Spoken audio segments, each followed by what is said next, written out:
Hello and welcome. I'm Ian Leslie from the University of Cambridge. It is my pleasure to introduce today's launch of the Cambridgeshire and Peterborough Independent Climate Commission's second report. I'll be hosting this along with Dame Colly Cortis, who will be moderating the questions and answers after our presentation. On that note, you can submit questions via the Q&A function, but you might want to wait until the presentations are almost over in case your question is answered in the presentation. The chat function has been disabled for the audience because there are too many people for the chat function to work in any sensible fashion. Before we begin, I'm going to allow myself one brief remark. Climate change is an issue at individual, institutional, community, regional, national, and international levels.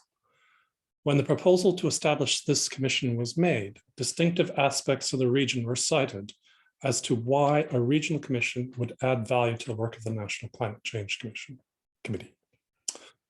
I think what was missed and what the commission has picked up is that the regional scale highlights the need for fairness in how we deal with climate change, and is also possibly the scale at which some of the levers to ensure fairness lie. I'd like to congratulate the Commission in highlighting this in their second report, and I'm sure it will underpin much of the discussion today. With that, it is my great pleasure to introduce the Mayor of Cambridgeshire and Peterborough, Dr. Nick Johnson, to make some opening remarks. Thank you, Ian, and thank you for the invitation from the Cambridgeshire and Peterborough Independent Climate Commission. And also thank you to all those who are listening in as attendees. The release of this second report is a fantastic opportunity to build on all the great work of the first report released in March this year. If there was one phrase that stood out to me, it was "do no harm." It resonates with me. It's a message that is regularly used on the medical wards from whence I came, and it gives you a sense of purpose. It gives you a basis of where we need to be at. It was a message that I saw echoed repeatedly across the engagement events, be they the Cambridgeshire Fen Citizens Panel or actually in the commissioner meetings themselves. Do no harm and a sense of enough is enough. We have been through a worldwide reboot care of the COVID pandemic.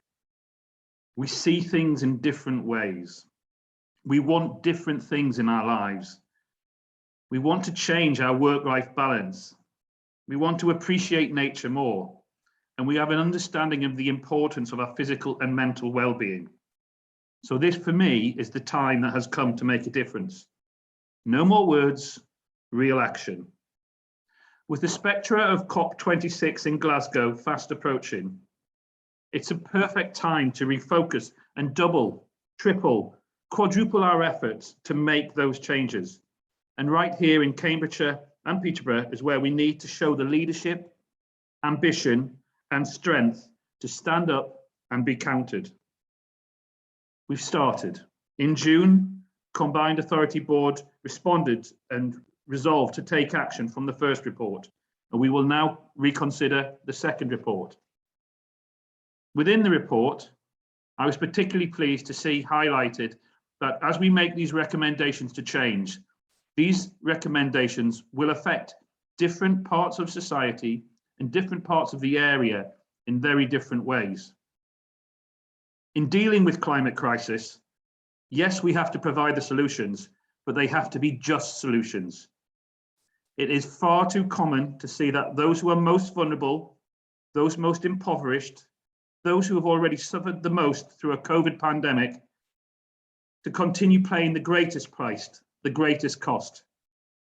So, in dealing with the climate crisis here, nationally and internationally, we have to ensure that those values I have stated first and foremost as a part of the Combined Authority, my values that I learned as a doctor of compassion, cooperation, and community, the 3 C's, are front and foremost at all times.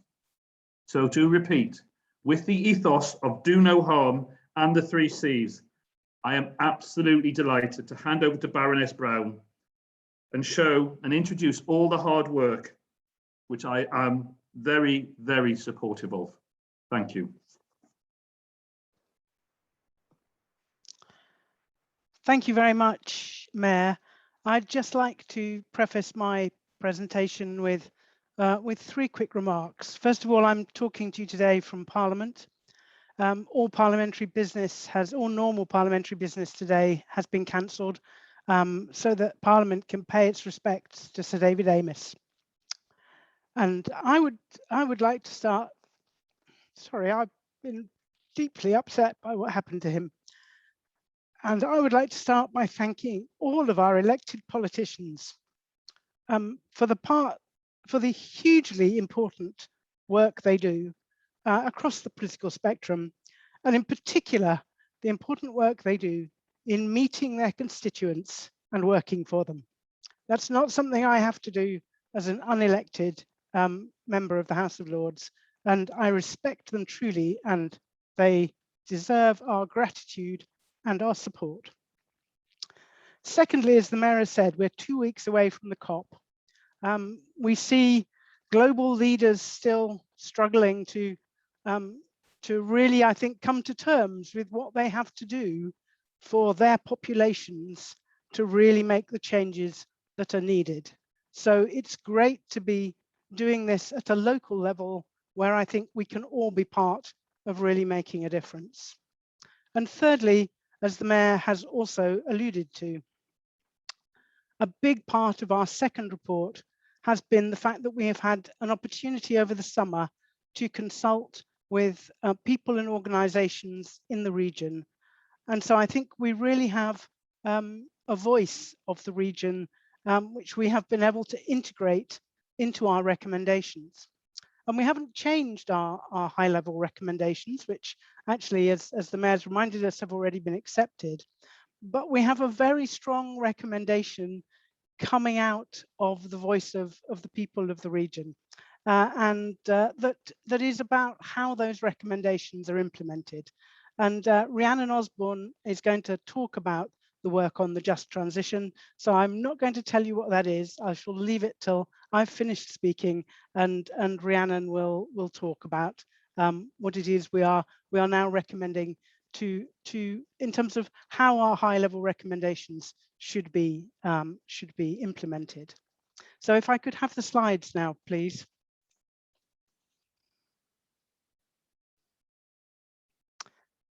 Many thanks. So we've called our report Fairness, Nature and Communities to reflect some of the strong themes of this second part of our, if you like, our first piece of work, which has been the work on the just transition.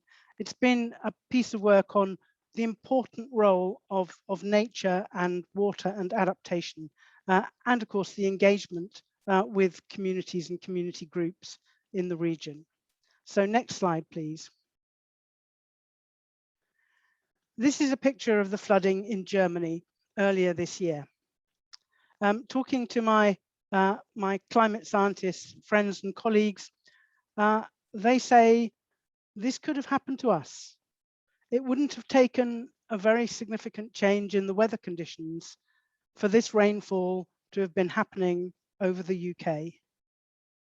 Over 200 people died in a highly sophisticated and developed economy, rather like our own, in this appalling flooding. This could happen to us this winter. This sort of thing is likely to happen.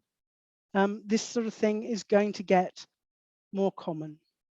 It is absolutely crucial that we reduce our emissions. And it is also absolutely crucial that we help our communities to understand how to be resilient. And if some of these really extreme events occurs, they know how to respond. And that's something that comes out, I think, very strongly in the adaptation chapter in this report, and the important work of our local resilience forums across the regions. Next slide, please. So this is the launch of our second report, but it's our first, if you like, comprehensive report on the risks facing the region and the things we need to do about it. So in March, we looked at transport, buildings, energy and peat. We're mostly today going to talk about the new analysis, business and industry, waste, adaptation, nature and water, and a just transition. And of course, we were absolutely delighted that the CPCA has accepted the recommendations in our first report from March. Next slide, please. So emissions in the area, as we said in March, are significantly higher than the UK average, and they're falling more slowly. This was the 2018 data. We've now had the 2019 data. There was a 2.6% drop in emissions, but we're still about 25% above average, and we're still falling more slowly. And we now have the national estimates of our peat emissions, and if you add those in, then actually our emissions per capita are something like 63% above the UK average. So next slide, please. So we have high emissions. We're also at significant risk from the changing climate. We're at risk of seeing particularly high maximum temperatures. We've already seen temperatures in the Botanic Gardens in Cambridge approaching 40 centigrade, and that's going to be more common as we go forwards. We're at risk of drought, particularly if we don't take further adaptation action. So we're an area that sees significant water shortage as we go forward. And that's really crucial because it's an area where there's a lot of development of new homes, and also a critical area for UK farming. Next slide, please. That also means that the environment around us in the countryside is likely to change. So things that don't like drought and very high temperatures are beech trees. And so our future woods and forests could look very different in this part of the country. Next slide, please. We're also at risk of flooding. Parts of the region at risk of coastal flooding, but much of the region significantly at risk from river flooding and increasingly at risk from surface water flooding. And the periods of short duration, high intensity rainfall are going to get much more common as the climate changes. So we have high emissions. We are significantly at risk from all of the impacts that climate change brings. Next slide, please. We do need to do something about it. And if we were to be following our very own net zero target in the region, which is where we need to get to, we would be coming down this dotted mauve line that says science-based target. If we continue as we are, we run along this green dotted line called business as usual. And if we continue with business as usual, we will have used up all of the emissions we have left to play our fair part in contributing to net zero. We'll use them up in the next 6 to 8 years. So we really don't have long to start turning around the emissions from the region. It really is urgent. Next slide, please. But there's a really positive but, and that really positive but is that if we address climate change in the right way, we can do it and deliver a lot of positive benefits. So this diagram has been something that we developed with some thinking from donut economics and have used in our thinking throughout the last report and this one. But we said absolutely in March that it would be essential that fairness underpinned the way the actions were delivered. And we said we've now had the chance to ask people about what would feel fair and what their ideas about a fair and a just transition are. And Rhiannon Osborne is going to be talking to you about that chapter of our report in the next presentation. So next slide, please. So we made 30 recommendations in our March report on a range of high-level issues, and then detailed ones on transport, buildings, energy, and emissions from peat. And we're delighted that the CPCA has voted to accept all of them, as the Mayor has said. We're very pleased that the Mayor will be chairing a climate working group to take the action forward. We're pleased to hear that work has begun on the development of an implementation action plan.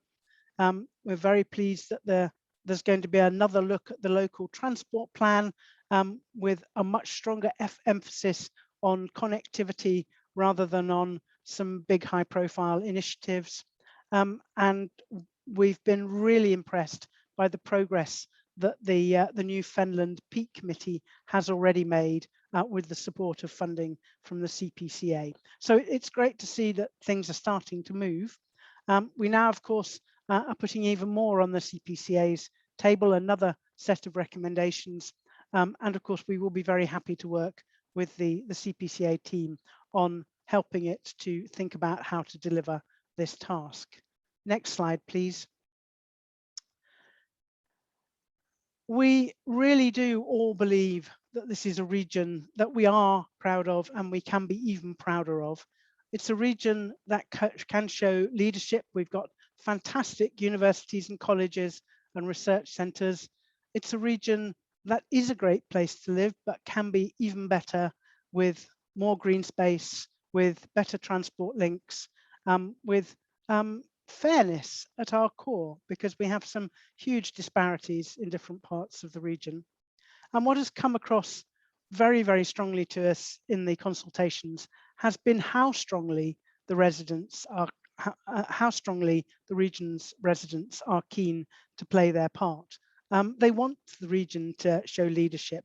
They want better information on climate change and what they can do to support change.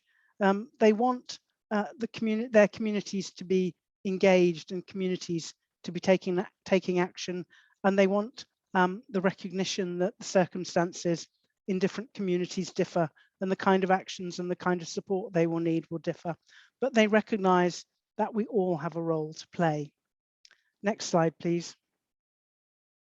So just before I finally finish, the other thing that we have re-emphasised in our report is that central government needs to support local government to take these actions.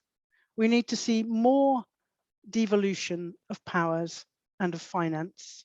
We need to see more clarity on roles and responsibilities between central and local government. And we would have seen today, had it not been for Sir David Amos's death, we would have seen today the publishing of the government's net zero strategy and the government's heat and building strategy, which I hope would have provided us with some of that clarity. Those publications we are now expecting later this week. So hopefully that will provide more clarity. But I really do think we need to keep telling central government in this country that local government can do so much to help us on this path to reducing our emissions and to becoming more resilient and better adapted to climate change. But in order to do that, central government does have to give it the powers and the money to take action. And so we do recognise that our colleagues in the CPCA, if you like, do still have one hand tied behind their backs in some of this. So there is a lot they can do, but they could do much more with the right support from central government. So thank you very much for listening to me. You're now going to hear from various people about the new elements of our report, and starting with the really important core of that, you're going to hear from Rhiannon Osborne about the work, much of which she led on the just transition. So Rhiannon, over to you. Great, thank you so much, Julia. Lauren, can I get my slides up, please? Yeah, so as Julia said, thank you so much for coming. Yeah, it's really amazing to see so many people here, and I'm going to be talking about the topic of a just transition. I'll be explaining a little bit about what that means and how we consulted with people on the writing of this chapter. This chapter is very much a chapter written through people coming and talking to us rather than us writing it alone by any stretch of the word. So it really is a reflection of everything that people across the region have told us about how they would like to see climate action done. And we took a particular look at this issue because we all want to see a region filled with thriving communities, healthy people and flourishing nature. And we know that acting on climate change is essential and that this means a lot of changes to the region. But we also know that the region has really high levels of inequality and is facing other challenges across housing, transport and food security, all of which are of course closely linked to climate action. And as a very young climate activist whose entire life will be shaped by the climate crisis, and as a student doctor who sees firsthand the impacts of inequality on people in our region, I'm really passionate about us taking climate action and passionate about us taking climate action in a way that brings everyone with us in what could be a very challenging future. So we've dedicated much of this report to the topic of a just transition in the region, looking at how climate action intersects with inequality, other challenges facing the region, but also crucially community involvement in the changes that are needed. So if you want to go to the next slide, please, Lauren. So here's a kind of brief introduction into lots of the thinking in terms of climate justice and just transitions. So according to the Just Transition Commission in Scotland, the imperative of a just transition is that governments design policies in a way that ensures the benefits of climate change action are shared widely, while the costs do not unfairly burden those least able to pay or whose livelihoods are directly or indirectly at risk as the economy shifts and changes. And an important addition to that from the Environmental Justice Commission earlier this year says that a successful transition means that people must be at the heart of the policy-making process, and those most affected by change must be the ones to shape it. And there are three kind of core elements that we've explored in this chapter. So I'll talk a little bit about them before we go on to what people said. So if you want to go on to fairness. So ensuring climate action is fair. So this is kind of a double-sided coin of, it means not burdening low-income communities, for example, but it also means holding to account organizations and communities who can and should change their practices. And this is really important to consider because there is significant inequality across Cambridgeshire and Peterborough, and significant differences in how people are able to act on climate. Lots of communities in our region have been left behind by policymaking in the past, and we have to make sure that climate action doesn't replicate this or make it worse. Not only this, but there's also a difference in how responsible people are for the climate crisis, with high income households and also many companies being more responsible than poorer communities. And we also know from research done that when it comes to the impacts of climate change, the worst impacts are most likely to hit marginalized communities and vulnerable people. For example, when it comes to flooding, ability to afford insurance, impacts of food insecurity, and vulnerability to overheating. So whilst everyone has a role to play, we have to consider the different roles, responsibilities, and capacities that different people and organizations play. If you want to go on to the next slide. Another key aspect of a just transition is recognizing that we have spent too long thinking that climate action is a sacrifice, when there are actually significant benefits to acting on climate when done in the right way. And these benefits can be used to level up our communities and bring significant improvements in health, well-being, and equality, because what is bad for the environment is also often bad for people. So if we talk about some examples, a significant number of people in the region live in fuel poverty. Proper retrofitting programs and community heating schemes can help to tackle this by improving the efficiency of the housing stock and facilitating access to affordable renewable energy, as well as providing many skilled jobs for workers. Access to high quality public and active transport is deeply different across the region, and we now have an opportunity to invest in a transport system that works for all communities, that is affordable, and that connects different areas of our region. Food poverty is a challenge for many residents, coupled with lack of access to affordable, sustainable food. So investing in improving our food distribution networks, supporting farming, and connecting people to local farms can bring significant health benefits for many families. More nature and biodiversity not only protects us from severe weather like flooding and overheating, but it has significant benefits for mental and physical health, as well as community well-being. So part of a just transition is seizing these opportunities and ensuring that everybody benefits from them. And if you want to go to the next slide. So the third thing, which is absolutely essential to talk about, is community involvement. And as we have seen from the consultations that we've done, people are really experts in their own lives and communities. People want to see climate action, and they want to see us tackle the challenges they face in the community, and they want to be involved in shaping and designing that future, not as passive recipients. Not only is it important to involve people in designing climate action, it's the right thing to do, but it's also the sensible thing to do. Local people are experts in the local area and what solutions might work for them, particularly when they are given the freedom and decision-making power to take action themselves. People have ideas that they want to be able to implement, and having people on board is absolutely essential to making it a success. So we really tried to embody our belief in community involvement in decision-making in the way that we wrote this chapter and this report. And yeah, again, just to emphasize that this entire chapter and many aspects of the report are really written by the people that we spoke to, with the Commission just acting as a conduit for much of that. So there were two main activities that we did. The first one being a Cambridgeshire Fens climate panel. So we had a specific event and engagement for the Fens because the issues facing the Fens are in many ways unique. There is a much cherished landscape and heritage which is intimately connected to agriculture. And whilst local emissions of greenhouse gases are high, there are multiple issues related to deprivation in the area and the risks from climate change. So local engagement on actions to reduce emissions whilst protecting the way of life and helping to tackle local concerns is absolutely crucial. So we convened a panel of local residents over 2 days, led independently by the Institute for Public Policy Research, who've done this across the country. And the residents considered the question, how can responses to the nature and climate crises be fair for the people in the Cambridgeshire Fens? They made recommendations on principles that should lie behind local policymaking and explored actions related to transport, farming, food, and how we use the land. And you will see much of their inputs in the recommendations that we make later.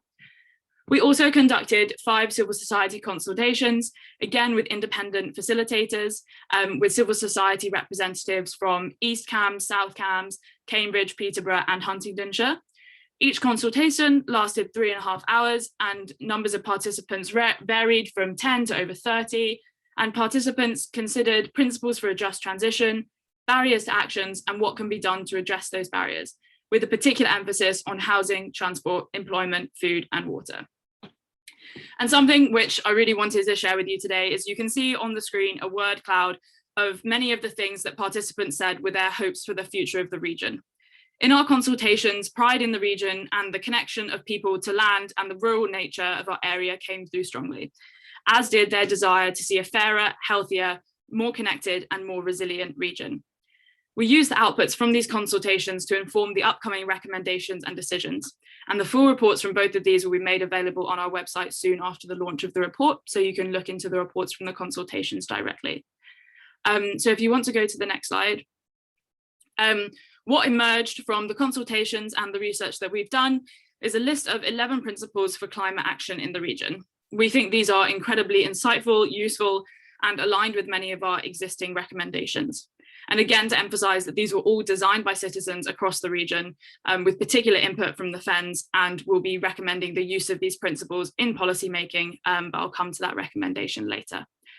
So as mentioned by the Mayor, a big idea that came out was do no harm. A lot of what we need to do to combat climate change is ending activities which are actively doing harm to the environment and often to people as well.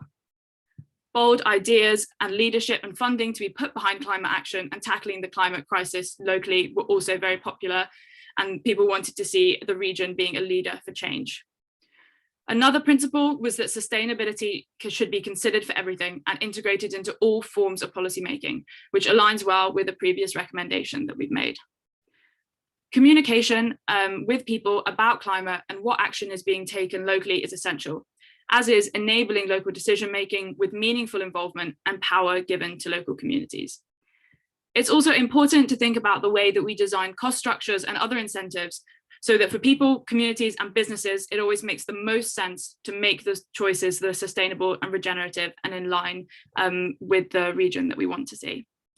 So if you go to the next slide, this is the second set of principles, so up to number 11. So another principle is protecting those on the lowest incomes, both from the impacts of climate change, but also in policy making, ensuring that their needs are taken into account and that we design policy to benefit them as much as possible. Embracing the natural world and environment is another key principle, and recognizing the raw economic for the metrics for the region can't capture things like nature, health, and well-being, and that we should measure and monitor in a way that reflects our values, placing value on the well-being of people and nature. Fairness locally, globally, and international was important to all of our participants, as was ensuring that everyone has a role to play. It's not just the responsibility of government to take action, but also of businesses, universities, other institutions, and communities. Key to enabling communities to play their part was supporting community-based climate initiatives and grassroots approaches to implementing climate policy. And finally, another principle is that polluters should pay. At the moment, a lot of pollution, including waste and carbon emissions, doesn't occur at cost, even if there is huge cost to people and planet at the end of the day. And people wanted to see polluting incurring a financial cost, with, of course, fairness and equity being taken into consideration. And this is just kind of the highlights of the principles, and the report goes into a lot more detail about the detail behind it, what people said, and how people think these principles should be implemented and used. So I'll leave that for you to look through. So if you want to go to the next slide. So as I kind of hinted to earlier, recommendation 1 is that the principles outlined in this chapter should be used to form part of a climate assessment tool, and local governments should adopt these principles for policy making and strategy making. So that means that when we develop the climate assessment tool looking into all decision making locally, this will include the principles outlined before. And if you go to the next recommendation. So many of the discussions that we had with people revolved around communication, meaningful engagement of communities, and making sure that everyone has a seat at the table when it comes to redesigning our communities and our region. If we are to make climate action in the region fair, people have to be involved, and we have to make sure that the voices of all communities are heard. So that's why, as part of the CPCA's plan for engagement and behaviour change with local people and businesses, we're recommending the creation of a climate and inclusion working group to make sure that the voices of people who are too often left out of the climate conversation and out of policy conversations are directly able to influence these discussions, establishing regular participatory democracy initiatives such as citizens' assemblies across the region, providing reliable, up-to-date and accessible information on climate and nature and how people can take action through initiatives such as citizens' advice schemes, and developing a network of local climate and nature champions. And also implementing community-led and community-based communications and engagement work, recognizing that community-based is often the best way to get information to people. And if you want to go to the next slide. And finally, for the Just Transition chapter, we're also recommending that as part of delivering these emissions reduction targets and the other recommendations of the Commission, the CPCA and local councils should support the activity of community-based and grassroots initiatives, helping local people to lead the delivery alongside government, businesses, and other actors. And in relation to adaptation issues, the distributional impact of climate change should be given increased focus within local risk assessment and design of policy responses. And if you want to go to the next slide, please. However, of course, fairness, co-benefits, and community involvement apply to all areas of our work, not the Just Transition chapter, which is why it is a theme that runs through the entire report, not just in this chapter. So the input from residents across the region also features in other chapters, highlighting the challenges and opportunities for transport, housing, farming, and more. And what we've also included in these chapters are ideas from the residents about how our recommendations related to a particular topic, like farming or housing, could be implemented in a way that is fair, involves communities, and maximize benefits for them. Some of these are already recommendations, but others are ideas for programs or activities which councils might want to consider as they act on the recommendations themselves. So if you go to the final slide from me. So finally from me, I'd like to say that the writing of this chapter, its recommendations, and the input into other chapters would not have been possible without the time given by significant numbers of local residents across the region to tackle the question of equity and fairness in climate policy, and we are deeply grateful for their contributions and everything that we learned from them. The issue of a just transition is not something which one body can decide, but we hope that what this report does is contribute to the discussion and start the process of equitable, community-focused climate policy. And we don't want this to be the end of the conversation, but the start. Overall, what we found was that there was significant consensus on the need for climate action, the issues we face, and lots of fantastic ideas for how to rise to this challenge as a community. We know that a lot of change is required to tackle the climate crisis, but we also know that this change is an opportunity to invest in the health and well-being of people and nature in our region, and to meaningfully involve its residents in creating those solutions. So thank you very much, and yeah, look forward to hearing from you all later. Thank you very much indeed, Rhiannon. And the key thing that I say Rhiannon has told you about is those 11 principles which we are recommending should be added as a sort of checklist when our original recommendation that a climate change assessment should be applied to every strategy, policy, major expenditure and project undertaken by the CPCA and the member councils. So that's, I think, a very important way of bringing the voice of the community into the climate change work of the CPCA. I would like now just to take you through two of our other new chapters very briefly, those on business and industry and waste. So if I could have the next slide, please. So in terms of business and industry, you won't be surprised that our emissions from industry and commercial activity are slightly below the UK average on a per capita basis because we don't have a lot of major energy intensive manufacturing industry in the region. However, that doesn't mean we mustn't be equally enthusiastic to reduce our emissions, and it doesn't mean there aren't real opportunities from this transition for us in the region. So of course we have a very strong innovation cluster and lots of early stage companies, although not yet an obvious environmental technology cluster in the region, and we think that's something that the CPCA with the universities and others can help to nurture. And we think that's important because it will be really important for a thriving economy locally for us to be active in at least some key parts of the green economy. And given that the growing investment we're now seeing across the UK and globally in green technologies, we clearly want some of that investment, as much of that investment as possible indeed, to be happening in the region. We see huge potential for the region to be a leader here, and actually in part applying existing strengths in IT and biotech and advanced manufacturing, and particular agriculture and agricultural technologies, applying those to the new green economy that we will need, and also developing the green skills in the region, actually recognizing that all new skills will need to be green skills, because actually all businesses are going to need to be net zero businesses, but also that we're going to need to link businesses across the region better, that we're going to need to support businesses across the region with better information and things about how they can deliver net zero. So we have a range of recommendations which are essentially are based on that. So if I could have the next slide.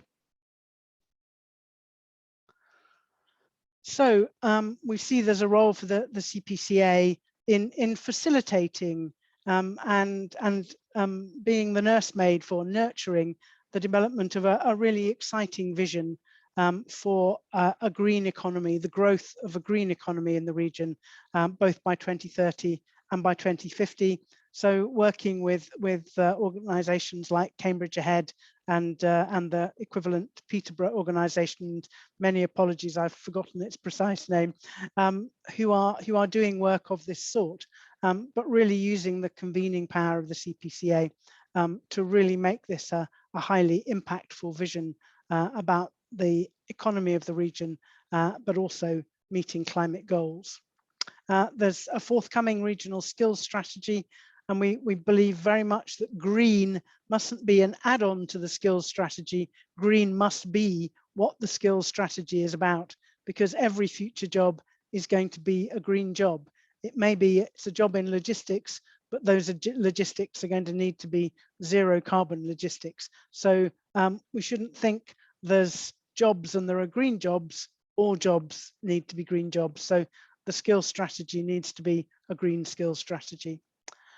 We heard a very loud message about the need to support local companies. So predominantly SMEs, small and medium-sized enterprises, to help them understand what they can do to get to net zero, to give them the right kind of information. So again, acting in a convening role, working with organizations in the region to support and provide those advice services and information for small and medium local businesses.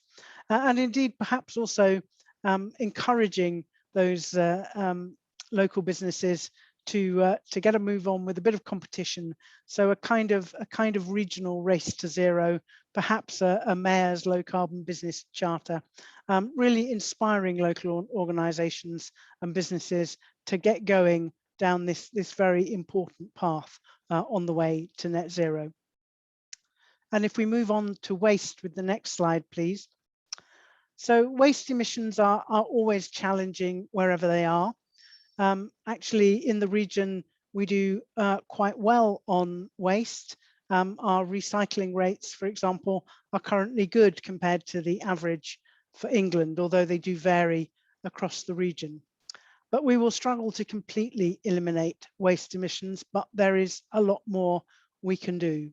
There are going to be some important new national policy measures. For example, when the Environment Bill becomes the Environment Act, which will happen in probably in early November, but certainly before Christmas, there are going to be some new requirements for waste, separation of waste and food waste collection, for example, which will need to be implemented, and we need to get on with doing that quickly in the region. However, one of the things that we don't currently have is a particularly good understanding of the scale of waste related emissions in the region. And we believe that developing an improved understanding of that is really key so that we can assess how critical it is and how important and how much investment is likely to be needed to reduce those emissions. We also would like to draw attention to some really excellent examples of good practice, such as repair cafes and the Peterborough Circular Economy Initiative, and also a number of initiatives in towns and villages around the region. So there's lots of good stuff going on that we need to spread and we need to celebrate. And although we have good recycling rates on current levels, we think there is still plenty of scope to improve recycling and reduce the emissions associated with waste disposal. So that leads to the next slide, which are our specific recommendations. And the first one is that we need an urgent revision of the waste management strategy for the region, which is very out of date. So it's a real opportunity. We think there needs to be much more communication with the public about the need for waste reduction, but also we were really horrified by the problems of waste contamination, that almost all recycled waste is actually contaminated, which makes it much less valuable and makes it much more expensive to process. And this is an education issue. People need to understand what really they can put into different bins, because unfortunately the labeling on much of our packaging is far from clear, for example. So there's a real opportunity for better information and communication, a real opportunity to get to a position where there is much less contamination of our recycled waste, and indeed also an increase in recycling rates. And we suggest some specific targets, reducing residual waste by nearly 40% by 2030 and getting to 65% recycling of household waste, which would make us a real leader in the UK, not by an enormous amount, but these things are quite challenging to do. So it would put us in a really strong position. We think the coming requirements for the separate collection of recyclable and compostable materials need preparation now, particularly as the waste management strategy needs revising now. We have specific recommendations on energy from waste plants for two reasons. One of them is that the economic case for energy from waste is changing. If we can reach these much higher recycling and reuse targets and reduce that residual waste, we really need to be thinking about how much waste is there available for energy from waste plants. So is there actually going to be a feedstock for energy from waste plants? We don't want to be encouraging waste in order to feed new energy from waste plants.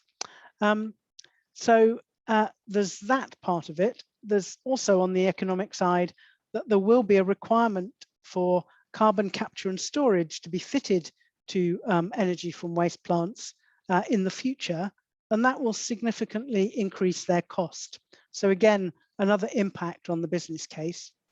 And the third aspect is that we got a very strong message in our consultations that energy from waste plants are not popular with many of the public in the region. So we really think energy from waste plants need new proposals for energy from waste plants need to be looked at very, very hard in the context of will they be economically feasible, and what do people in the region think about them? And existing energy from waste plants will need to be retrofitted with carbon capture and storage in the 2030s. So we think we should aim for by 2030. And again, that will have an impact on the economics of energy from waste that needs to be thought about in some detail. So those are our recommendations on the business and the business and innovation chapters and the waste chapters. Another very major part, like the just transition, another very major part of this report was looking at the closely connected areas of adaptation, water, and nature. And we got a very strong message in the first part of our in the report we made in March from people that nature and using nature as far as we can as a solution was very close to their hearts. So I'm delighted to hand over to Commissioner Richard Astle to take you through the outcomes from that piece of work. Thank you very much, Baroness Brown, and good afternoon, everybody. It is my great pleasure to introduce the chapter on adaptation, nature and water, chapter 7 in the report, which I believe is being circulated as we speak. Very clearly and quite rightly, a large section of our report focus on what we do to mitigate climate change and to reduce carbon and avoid the very worst case consequences of temperature rise over and above the 1.5 degrees centigrade threshold, or indeed towards that 2 degrees sort of worst case scenario.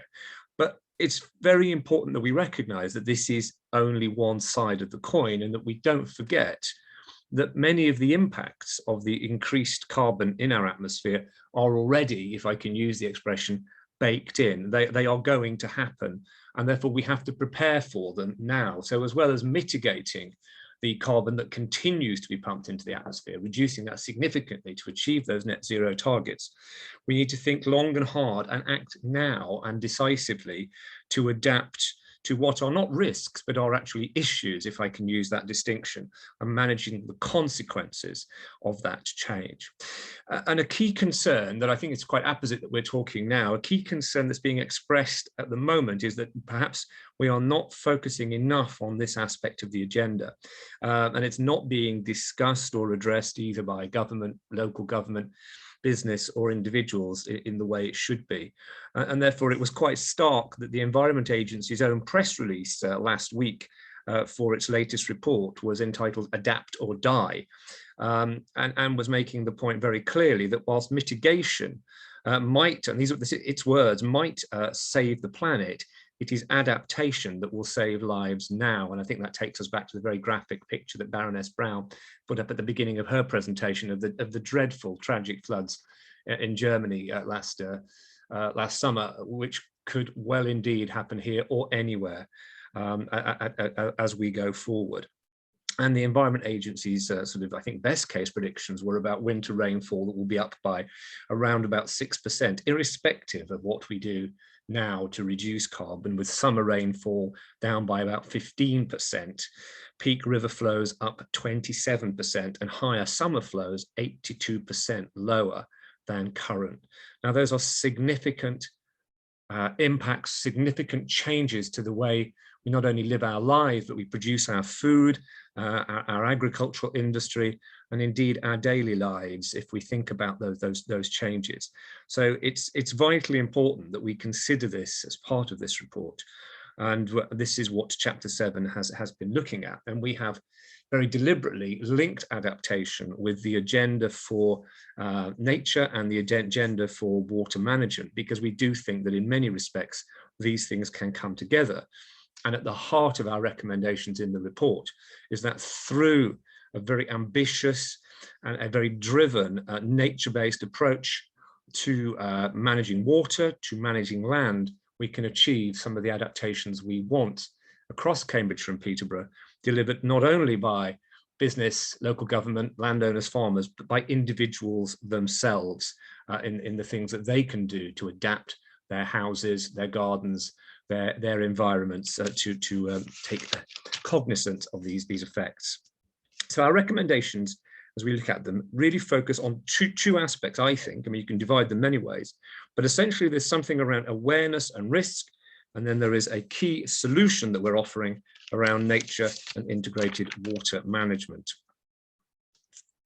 If we look first at awareness, and this is something that I think we've sort of mentioned earlier, and Rhiannon has mentioned in her presentation, we need to ensure that people at all levels across the spectrum and across all demographics are aware of what those risks are going to be. And I think that does drill down, and it's one of our recommendations that the Combined Authority and its partners look hard at how we make individuals and the public fully aware of the risks of flooding, of the risks of drought, so that they can understand what they may need to do, whether, as I said before, it's in their own homes, gardens, or environments. All too often, I'm sure many of you see this as well, when we look at new developments or indeed extensions to existing developments, we're seeing trees being taken out, lawns being taken up, block paving being put in. These are not the ways in which we're going to adapt to the new climate of the future. So I think we need to think long and hard and work hard with the public at recognizing that there is this awareness and desire to make changes within the general public, but that we need to do more to stimulate that and to show people what they can do and how they can do that now. So raising awareness is fundamental to the adaptation agenda. Also within that, understanding risk and managing for risk. And one of our recommendations is very much about the asking the local resilience forums to plan more ambitiously for the risks that the changing climate will bring to us, and understand how public places, public property, and individual properties may well be impacted by either drought or heat spots or flooding in those ways. So two sides of that agenda for us then, really around how we raise awareness and how we manage risk. Our main recommendations in order to help with all of that center around an integrated approach to nature and water. And one of the things that we are recommending is that the Combined Authority and its partners look very positively at ideas that are already being consulted on and discussed about developing a high-level spatial landscape framework, which would allow us to create the space for environmental recovery and integrated water management across our area, so that we can plan in the future environmental gains that we need to allow for large-scale natural capital solutions. And some work on that has already been launched by the Food, Farming and Countryside Commission, and we'd like to see that taken forward. If we don't plan in environmental gain, it's difficult to make it happen. We already have systems in place for planning in housing and grey infrastructure, if you like. We now need to be much more ambitious and systematic and determined in planning in the use of our land for environmental gain.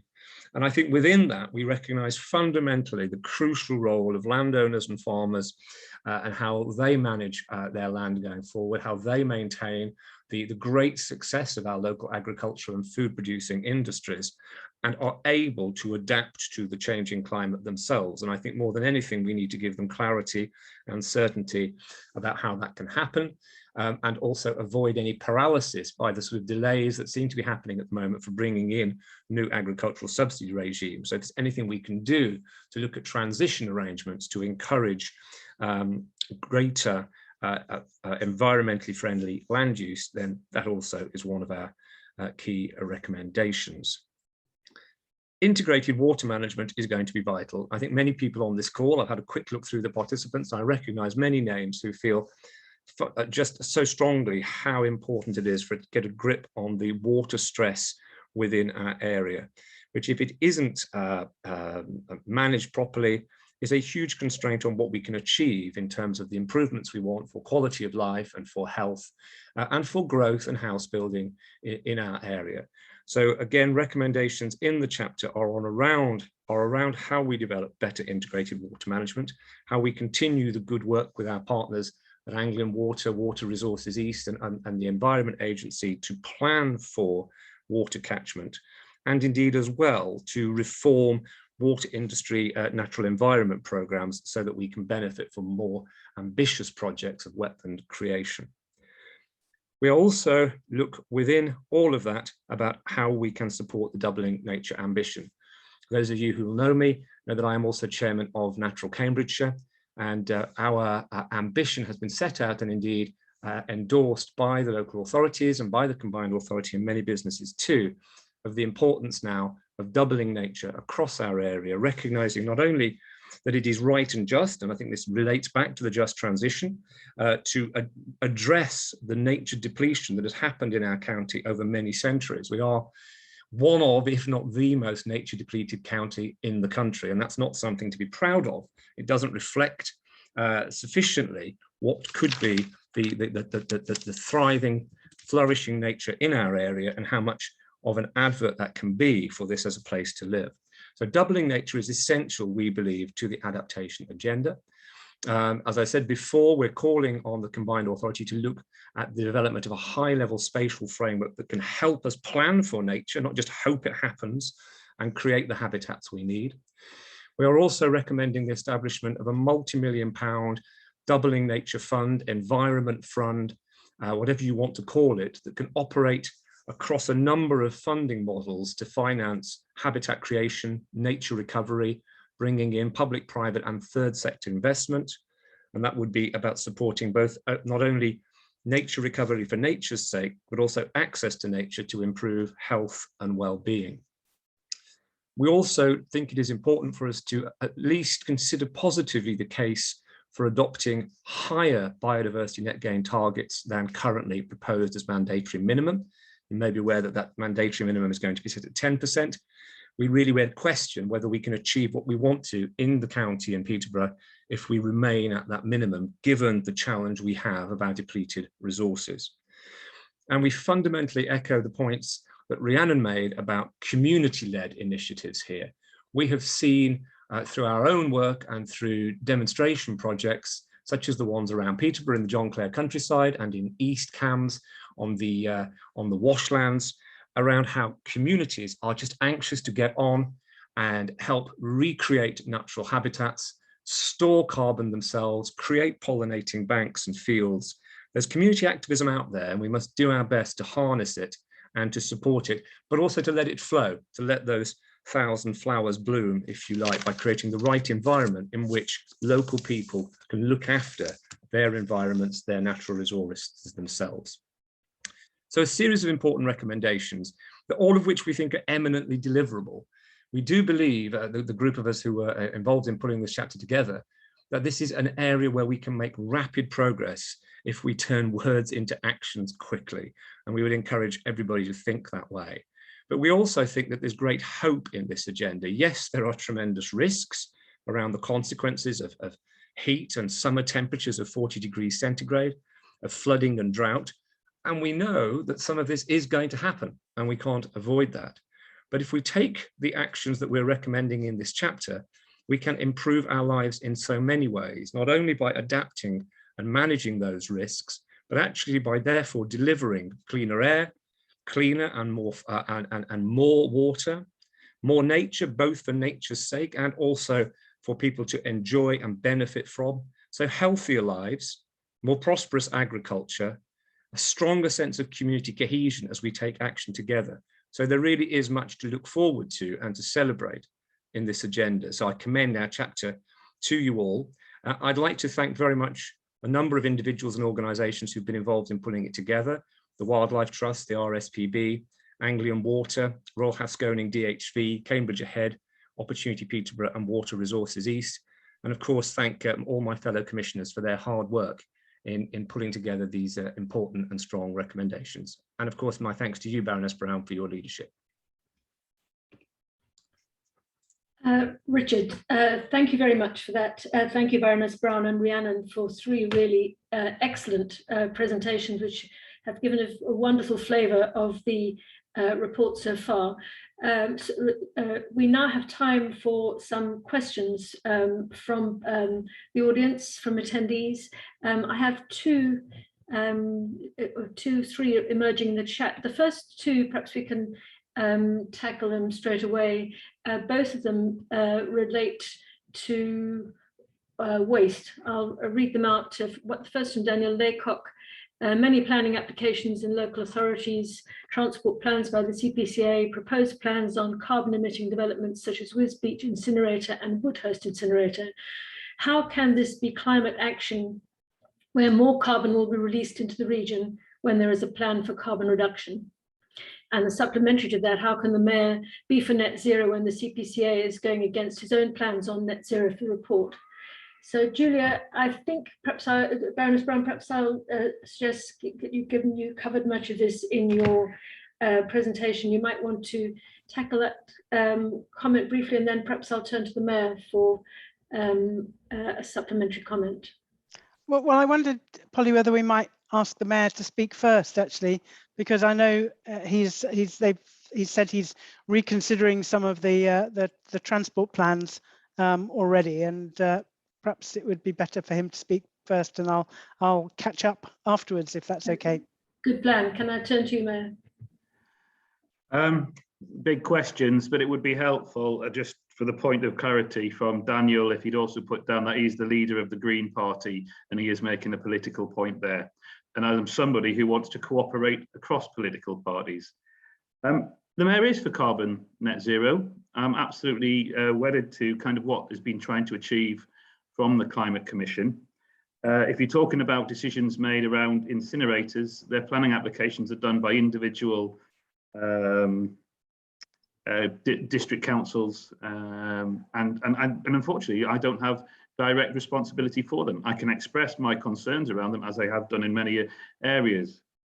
I think I've been very clear as to how I'm coming into this post, the importance of what I mean in terms of, particularly in the transport area where I do have statutory responsibilities, I do see that there needs to be a move into more integrated public transport. I do actually think that the use of, ideally in the course of time, if it works out, the Zebra application, electric buses, but working with a public transport system that is integrated and then delivers for rural economies as much as for city economies, and that would very much be helped by buses, trying to move people onto public transport rather than medium buses, but not to ignore the importance of active travel lifestyles and encouraging an environment where people want to cycle more, want to walk around more. Add to that with the digital connectivity and acknowledging people are spending more time from home to do their work, to balance their lives, and how that may well improve things if people are spending more time within their own communities. So I don't think there's any lack of ambition from the leadership within the combined authority. It is my absolute desire to work with all the constituent members of the board, be that from Fenland to Cambridge City to Peterborough to Huntingdonshire. It's going to be really, really important that we all work together. And there will be challenges for those individual planning committees in all those areas, in terms of what will be put before them, and asking the question, is this good for the environment? I would encourage, maybe where people have got concerns with those particular things highlighted in the question, they have to be directed to the right people. Thank you very much for that. Can I just check, Mayor, whether you have to leave imminently? Because if you do, I understand might have a time constraint. But if you do, there's one question that's just come up in the Q&A that you might want to address. Are you? I can. Yes, I think. I'm trying to look at the. I'll read it out to you. In June, the CPCA board adopted the recommendations of the first CPICC report. This was not a unanimous decision. Do you anticipate a similar reception when the second report is put before the CPCA board? How can support be encouraged from district leaders that previously abstained or voted against the first set of recommendations? It's a very good question, and again, Laura, who I know well, would I recognise the challenges in bringing the first report to the board, and I think it was made clear, reference in the previous question, that I think as one of 9 members of the board, I showed clear and unequivocal support along with other members. I think it's important for those who are on the call, and for Laura's question, is she's absolutely right. The mayor does not have a overarching kind of final say on this matter. It is for the board. And actually, I would expect different board members to represent their areas to the best that they think they should. That's what local democracy, local representation is all about. Unfortunately, as was alluded by Laura's question, is that different members of the board may see the climate recommendation from the board, or indeed the climate challenge, in different ways. In terms of trying to get across the board support, which I would obviously hope will be the case, it would be for the residents in the different areas to recognise that their representative on the board is speaking for them, and so different people, be they in, as I say, Cambridge City, Peterborough, Fenland, East Camden districts, are representing what the community really wants. Is for them to kind of speak to their own representatives, and I hope they will bring that positive message that the recommendations actually do. But we need to get that message out, and I would encourage anybody who's on this call to spread the word far and wide that within very near future the board will be making those decisions, and I will wait to see how it goes. Good, thank you very much. Baroness Brown. Thank you, Polly, and please do call me Julia. Also to pick up on the waste side. I mean, I think, you know, if we all recognise, I think, that if we can repair and reuse and share and avoid and recycle if we must, but actually make things last longer, and go to the move to a more circular economy, we can reduce waste significantly. And if we really drive for that, we greatly undermine the economic case for incinerators. So, you know, that's something we should all be doing. We don't want to be incinerating waste, even though we can generate electricity for it. If we can avoid that waste, and if we go for the targets that we are suggesting in terms of reducing waste and improving recycling in the region, then we will find that the business cases for future incinerators, particularly taking carbon capture and storage into account, suddenly start to look very much less appealing. And so that would be my urge to everybody is we've got to reduce waste. And if we can do that, some of this problem goes away. I would also perhaps like to say the report also touches on the future role of the Commission, which is to go on monitoring the progress, in particular to move to monitoring the CPCA's progress in delivering on its commitments and in reducing emissions, and from time to time doing a very detailed review of where we are.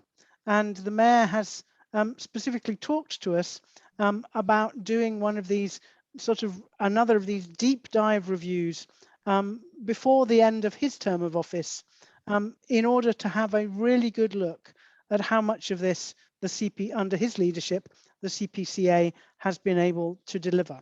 And we have accepted that challenge and are suggesting that that should be one of the things that the independent commission does, takes an independent look. So we will be supporting the residents in looking at, how much the mayor and his team have been able to translate their commitment to do this into actual action. Excellent, thank you. Rhiannon, did you want to come in with a comment on that? Yeah, I think I was just going to pick up on something that the mayor said, which was that based about political support, is that like people are there to represent the interests of their communities. And what we did with a lot of the consultations is we went very explicitly to all regions, and there are reports available for all regions of the CPCA about what different people thought across the region. So there's like good evidence for supporting these recommendations, and people are there to represent you. So if you want your elected representatives to support the recommendations, please do write to them, email them, tweet them, because yeah, like they work for you. And the more people who embrace that and get on board with that, then the more likely we are to have our recommendations passed. So yeah. Excellent. There is a related question that came in, which how much of the ambition in this report can be met with funding already available to the CPCA, and how much is dependent on funding from Westminster? Do you want me to? You willing to take that, Mayor? Do you want? No. Again, not through a lack of commitment. That the combined authority has changed significantly in terms of its sense of direction, and there is as well as developing a new local transport connectivity plan, also the kind of ambitions and the sort of mission statement going forward is something that is currently being worked on. I am absolutely delighted that within the organisation we now have a director of strategy, which is essentially focusing on trying to making sure we do deliver kind of these recommendations and working across all constituent member groups. I'm sure in order to make that work, and we have heard you talk about the suggestion of a green fund, which could be accessed for small developments or indeed big developments, working with bigger business, third sector organisations. I'm sure that in reprioritising the way that the devolved money has been given to us through central government, I'm always grateful for that, and how we will be trying to use that. There will be changes, and it may well be that a green fund is one of those that I would support, but as I've said previously, I need to get the full support of a board to agree that. And as I'm sure people appreciate that, there is an element of a balancing act required here, but I've always said if we do it with care and compassion, and we are willing to cooperate and work across political boundaries, across regional areas, we will deliver for the community, and a green fund may be one of those things. There's a related Julia. Well, I was just going to say we did encourage the CPCA in our original recommendations to look at making greater use of its borrowing powers and looking at other options for fundraising. And I know we have Commissioner Russell Pico with us, and I wondered if Russell wanted to say a word or two about that.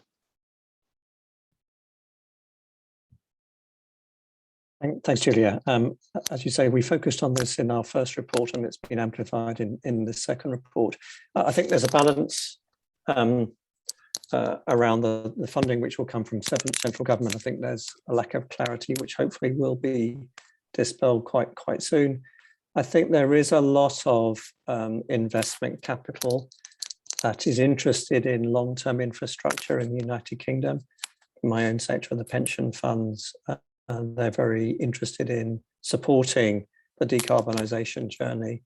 And as you said, I know that the regional authority is going to explore it's about borrowing powers to try and find the right balance between those different sources. So I think it's a good time to be trying to plan the optimum financing strategy to see how we can take this forward.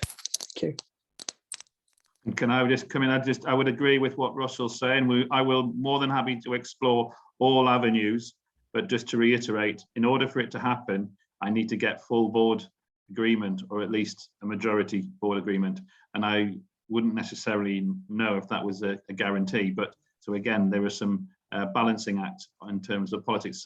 Some ways of raising money may appear more appropriate for different people for their own reasons, but they are there to represent their local areas, and you have to be respectful of that. Lynn, I wondered if you might like to pick up the question which is talking about funding grants available to parish councils to do local actions with communities to implement climate action, e.g. replacement of high energy bulbs with LED bulbs, especially for low income households and elderly people. Yes, thank you. We in our buildings recommendations, in terms of existing building stock, we're very aware of the big contribution it makes to the carbon footprint. And the trouble is that sort of government programs have been a bit stop-start in this area, and indeed funding to local authorities generally. So what we've recommended, is a kind of wholesale review of the stock of the area in conjunction with a local heat and energy strategy, so that you really start to highlight where the economies of scale could work, how programs could support those in fuel poverty and so on, rather than have a sort of ad hoc, a stop-start approach when a program becomes available. So it's having that sort of planning approach that we've recommended, and in this final report we've given some examples of where this is being done elsewhere, and indeed in the region, which could point towards better knowledge about the stock, and therefore more targeted support. And as Russell's just alluded to, there is the potential to leverage finance into retrofit if you get a program lined up and a definite outcome targeted, which is not really the case, hasn't been the case, unfortunately, because of the way the funding systems have worked. So hopefully we've given some good recommendations on that front to help councils and the combined authority. Thank you, Lynn. There are two interesting questions here which relate to economic growth in the region, and I'll take the two together and look to the panel to see who'd like to respond. The first is from John Preston saying, I'm struggling to equate your admirable recommendations and the need to work within environmental limits with all the growth now being proposed, referencing the Oxcam Arc, the jobs, the homes, plus other growth corridors focused on Cambridge. There are limits to growth, including to green growth. How can even existing approved growth be accommodated within our present environment? And then the second question, which is related to that, is from Daniel Johns from Anglian Water. Planning decisions are now on hold in Sussex North because of a lack of water resources. How can we make sure new housing in Cambridgeshire is water neutral so that growth isn't constrained in the same way? Just wondering if any of my colleagues would particularly like to pick up on that. Is that one for you, Richard? I'm happy to, thank you, Polly. I'm happy to have a go. It's slightly outside my remit, but the first question around growth and the proposed levels of growth across the ARC and environmental credentials. I think, if I may, that is the challenge of our times. I mean, I actually personally see moral imperatives on both sides here. If you look at the housing agenda, and I refer back again to the wonderful work that the team have done on the just transition, we do need to ensure that every person has, the ability to live in an affordable and high quality home. And at the moment, there is a severe shortage of housing across the area. What we have to do is work out how we balance that with the similarly moral imperatives of the environment and the climate change and the biodiversity crisis. And I think it's very encouraging to have had so many businesses involved in the conversations we've had who are really looking to square that circle. I don't think we can simply take one side of that equation and not the other. So for me, that is very much at the heart of everything we're talking about here, is how do we balance those imperatives? How do we get them right? There ought to be, therefore, if we're balancing it properly, constraints on growth, but I don't think there should be moral constraints about sort of not wanting to build better lives for future generations and ensure that the sacrifices that may have to be made are spread equally across the demographics of Cambridgeshire and Peterborough, and that people don't feel that they're losing out and being asked to take an undue burden, whereas others aren't. So I think, I don't have an answer to that, but I think that is the challenge we have and that we must face up to. So that's probably all I would offer, Polly, on that one. Great, thank you very much. I think, Rhiannon, you had something you wanted to say further to that. Yeah, although Baroness Brown, do you want to go first? I don't mind. Okay, yeah, I was going to say, I think like in terms of what we recommended for specific issues such as housing and water security, there are pretty clear issues and concerns that are raised with plans that are not in line with environmental standards.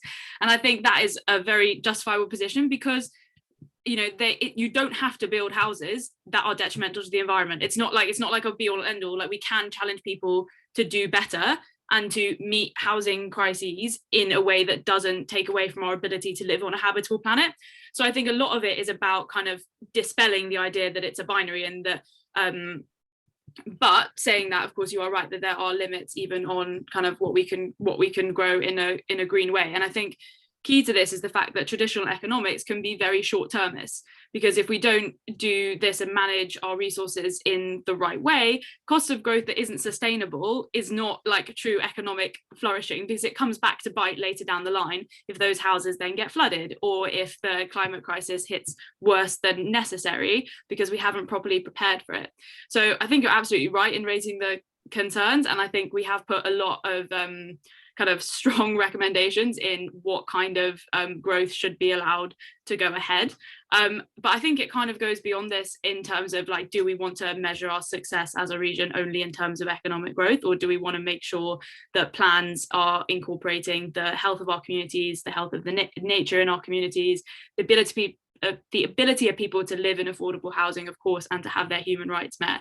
So I think a lot of it is about pushing governments, not just locally, but also nationally, to think beyond like short term and to think beyond like raw market metrics as well. But I'll go over to Julia. Julia, over to you, and then I'll come to you after.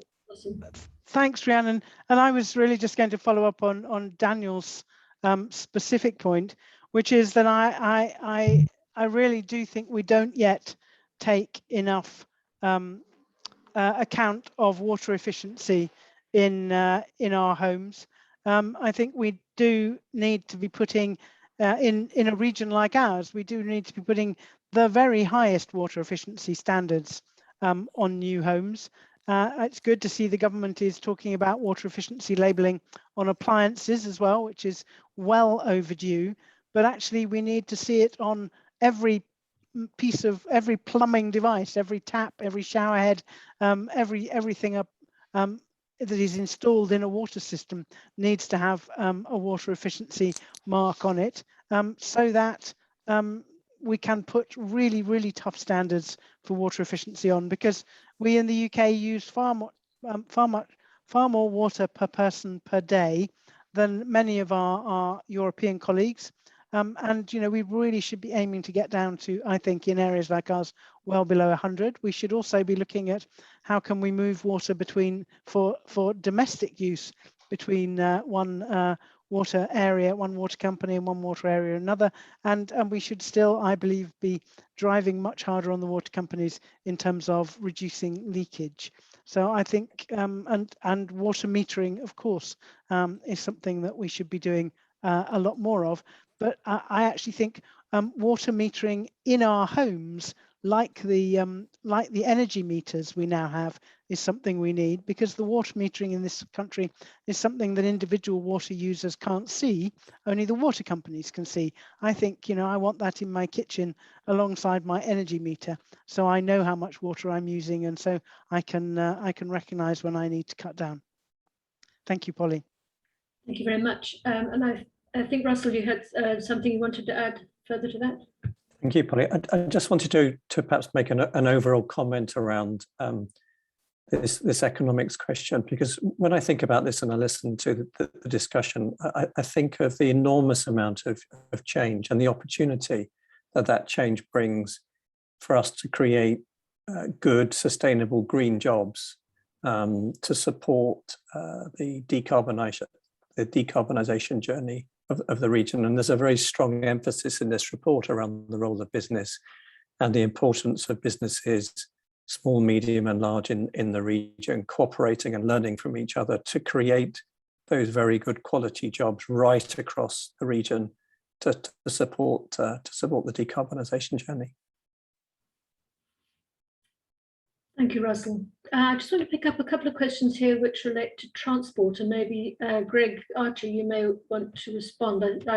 One here I can see, will the combined authority undertake the initial study on the Cambridge Connect Light Rail proposals that, if built, could take a critical mass of motor traffic off roads to Haverhill and Cambourne? The GCP only assessed the standalone Cambridge Haverhill link and rejected it, even though other schemes it backed have lower cost benefit scores. I'm not sure whether you think that the report has addressed issues like this. Well, the report did broadly address those issues, but not the very specific question that's been asked there. What we included within our recommendations was that there should be a big increase in the infrastructure for public transport and for active travel, for walking and for cycling. We didn't come down in favour of any one particular scheme. There are many which are being talked about across the region, but we did indicate that a mode shift away from using cars towards more use of the rail, of public transport, of buses, trains, and of course walking and cycling is a key part of delivering on our climate goals overall.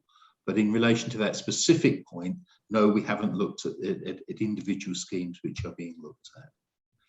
What I would say is that, particularly in relation to the new developments across the region, many of which are planned, it's really important that these do not lock in car dependency in the future, that they're built in places where there is access to decent public transport, or when new public transport services are brought in to those new housing developments. And in this way, we can build houses which are sustainable, and we can also ensure that the people that are living in them then move about in a sustainable way too. And that means not having car dependence, good access for walking routes, and also cycleways too. Yeah. So Greg, you might want to comment further on the question for Melanie Hale. Surely there is a case for an optimum joined up transport plan, ignoring false boundary study areas and even finance constraints. The actual outcome could then take other factors into account. Is CPCA in a position to take the overall view? Will this be put forward in their local transport plan? The example I'm thinking of is the various proposed routes arising from the Waterbeach New Town development. I mean, and other panelists may wish to comment as well. I mean, we were absolutely delighted that the CPCA decided to review its local transport and connectivity plan as a result of the recommendations we made in our first draft report. We identified that there was too much dependence on large schemes, particularly large road building schemes. They've acknowledged that and are going back to look at it, and I'm sure they will do a very thorough job in doing so. And it's all credit to the Mayor and the Combined Authority that they listened to what we had to say and have responded to that. Thank you, Greg. There's a comment here which may be for you, Rhiannon, but it could be for any of the other panelists here. Your second report places great importance on the idea that residents should be at the heart of the policy-making process. Have you recommended that the CPCA's climate working group specifically includes resident and environmental groups to ensure direct community involvement in CPCA policy-making rather than simply community consultation? Yeah, I think that's a really good question. And I think the distinction between community consultation and direct involvement in policy making is really important, right? Because it's all very well and good to decide something and then put a survey out saying, what do you think of this?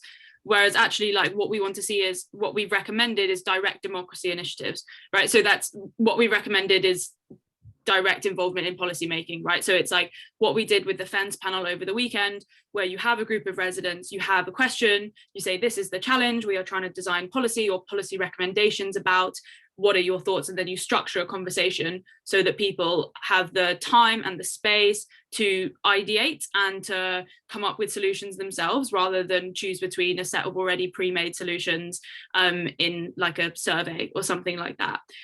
We haven't recommended it explicitly for that working group, just because to my knowledge, I think that's more of like a paperworky, what needs to be done from the local authorities, legal and other duties perspective, rather than as in like the kind of behind the scenes actually kind of making it happen in a proper, you know, doing like kind of basically the stuff that's less exciting for people to be involved with, whereas like implementing decision making and stuff like that is the remit of different bodies. So basically what we recommended is that when decisions are being made, that there's direct democracy included in those decision makings to the biggest extent that is possible.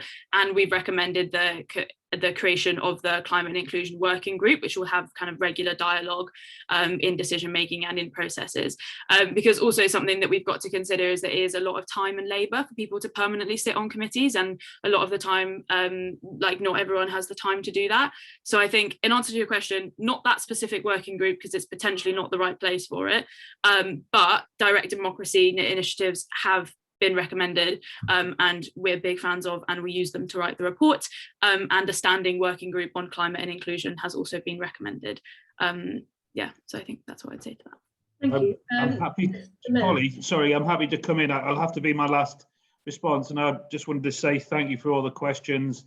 I will, as part of that, I'll be asking officers and directors within the combined authority to start trying to put some answers to those that have been particularly added. Rhiannon, in regard to the last answer, I'll make it a lot easier. The answer is yes.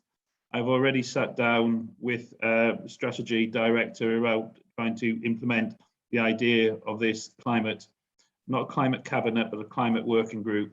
And I feel, looking at what the names that have been proposed, various groups and bodies, there is, in regard to the specific representation of community groups, community action groups, there is a proposal for representation there. Oh, no brilliant. problem. No problem. Even better. All the best. Nick, thank you very much. Thank you again to the Commission, and thank you for those people who've taken the time to be involved in today's webinar. Thank you. Excellent, thank you. Bye-bye. A couple of environmental questions here that would be interesting to address. One of them is, did the panel consider non-stationarity, i.e. climate change is not linear and is essentially a chaotic system subject to sudden and abrupt change? I understand this is not factored into UK CP 18, CPAI 8.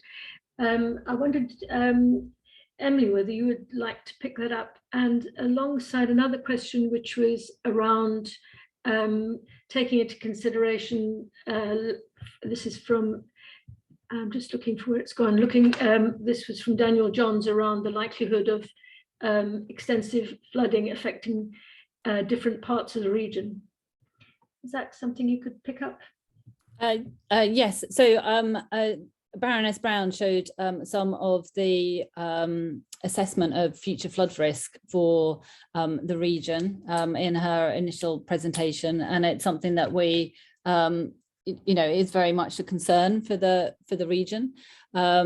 And so if people are interested in understanding what those risks are, then very much recommend that they look at the report. In terms of the sort of non-linearities that the questioner asked for, then that wasn't something that we specifically addressed in the report, but it's certainly in terms of those flood risks, in particular, understanding an area that I have previously researched in terms of the polar ice sheets, and understanding what the future of those polar ice sheets are and how that might affect future sea level rise is something that is a key concern. Thanks, Emily. There's another natural environment question which, oh, sorry, Julia, please do go ahead. I was just going to say, of course, some of these very extreme events are very difficult to adapt to. We have to accept there will be extreme events in the future that we cannot adapt to. But I think, as Richard mentioned in the adaptation, water and nature chapter, there is a very key role for the Resilience Forum and for the emergency services to have plans in place about what would happen in an unlikely but very extreme event, and how they would evacuate people, how they would work together, collaborate. And indeed, there are some strong recommendations, I think, in the chapter Richard talked to you about that address this need for planning of this sort. And of course, the other thing I would also draw attention to is in terms of the a metre of sea level rise. That's something that isn't going to happen very, very suddenly. It is something that we will have some warning of.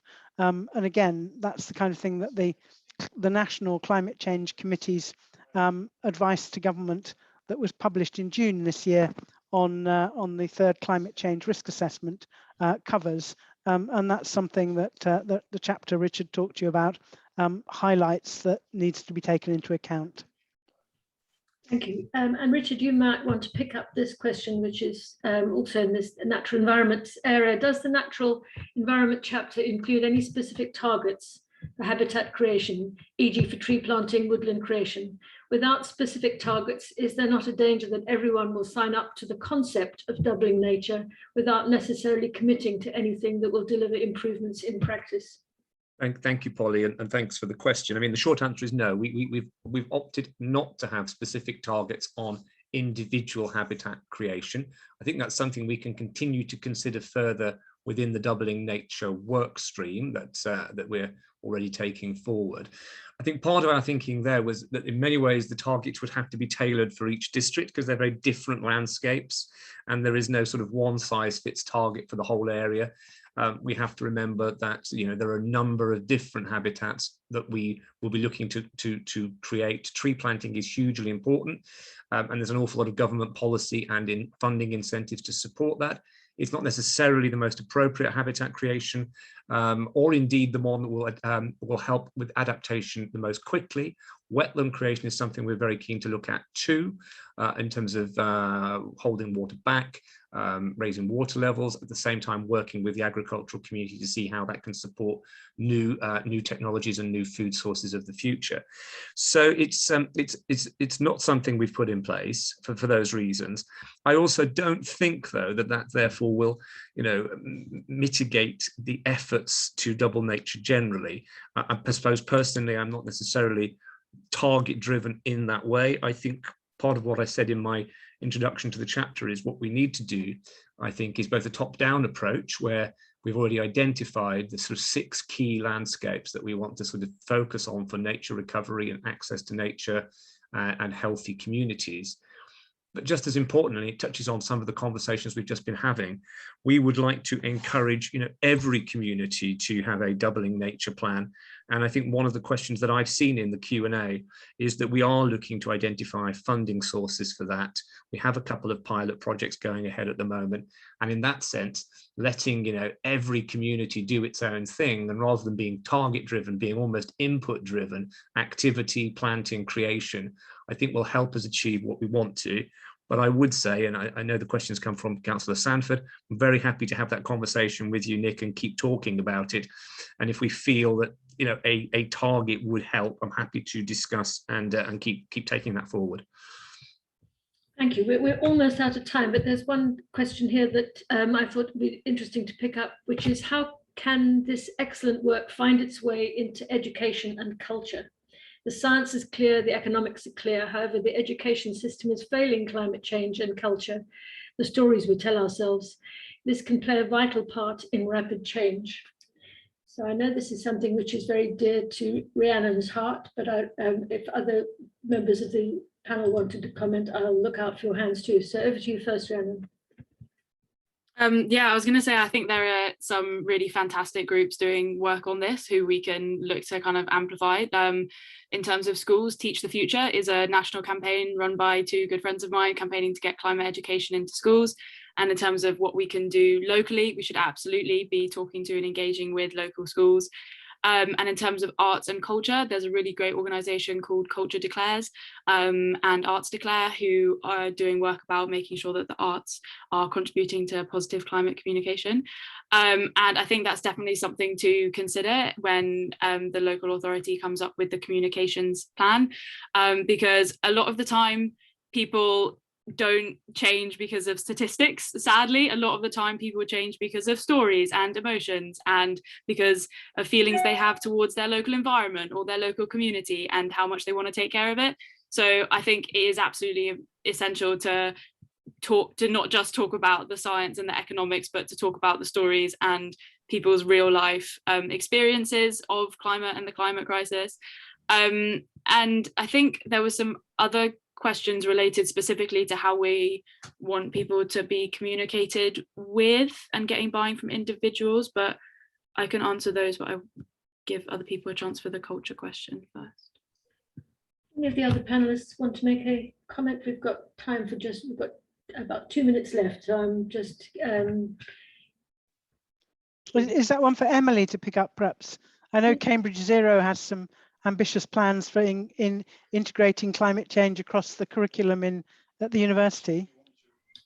Yes, Emily. Well, no, I mean, I agree that it's incredibly important, and it's not just across the university that we are looking at integrating. It's also how we can contribute more broadly, both at a national and indeed at a local level, to both school education and adult education, including apprenticeships. So it's clearly something that's going to be critically important. I think it's the comments that you made at the start, Baroness Brown, about there are only going to be green jobs into the future, and so in terms of skills training, it's going to be absolutely essential.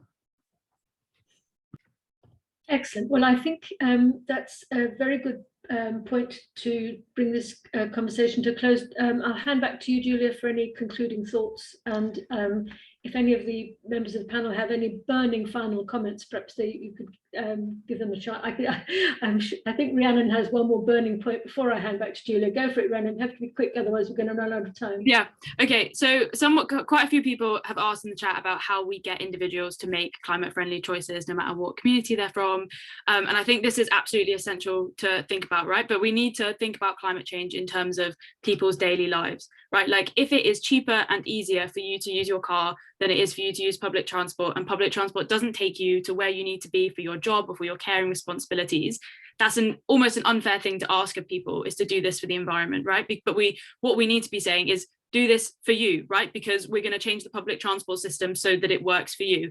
Or, you know, you can buy this local sustainable food now. It's great for you, it's great for the environment, and it's available and affordable to you. So you're not just doing things for the environment, but you're doing it for you because it makes sense to you and your family as well. So I think when it comes to getting people to make the right choices, we can, yeah, of course, say that we've got to do these things for the environment, but we've got to make it so that in this region, it's for people as well, and it's improvement to people's lives to make these choices. Brilliant. Thank you. Over to you, Julia. Thank you, and thank you very much, Polly, for managing those questions so well. And very apologies, we haven't had time to answer all of them. I would really just like to finish with a whole range of thank yous. I'd first like to say a big thank you to John Shropshire, who's one of our commissioners who's with us this afternoon and who hasn't had any of the questions. But John has been a fantastic commissioner. His team at G's Fresh have been hugely supportive and have helped get the local peat task force up and running and producing some really outstanding and helpful work. And also John and his team were brilliant participants in the consultation sessions that we held. So a big silent round of applause for John, and sorry we didn't get any questions you could have appeared and answered. Also thank you to Ben Stretzer, who's a member of the Behavioural Insights team, who's been one of our commissioners who unfortunately couldn't join us this afternoon.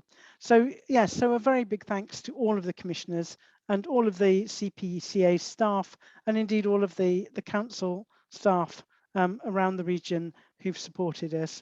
A very special thank you to Adrian Galt, who has been our consultant on this project and who has worked hugely hard to get us doing a lot of writing and a lot of editing for us, and has supported us enormously well. So very, very big thank yous. I think I'm supposed to remind you that the report can now be viewed online, and as Rhiannon has said, the reports from the consultations will be online soon, and I think also the recording of this session will be available soon as well. So thank you to all of you who've joined us. Thank you to all of you who've asked questions, and sorry if we didn't get to answer them. And thank you very much to all who've supported all of this very important work. And of course, we will be continuing our work and keeping track of how the Cambridgeshire and Peterborough area is doing and how the CPCA are doing on delivering against their commitments. So thank you all very much.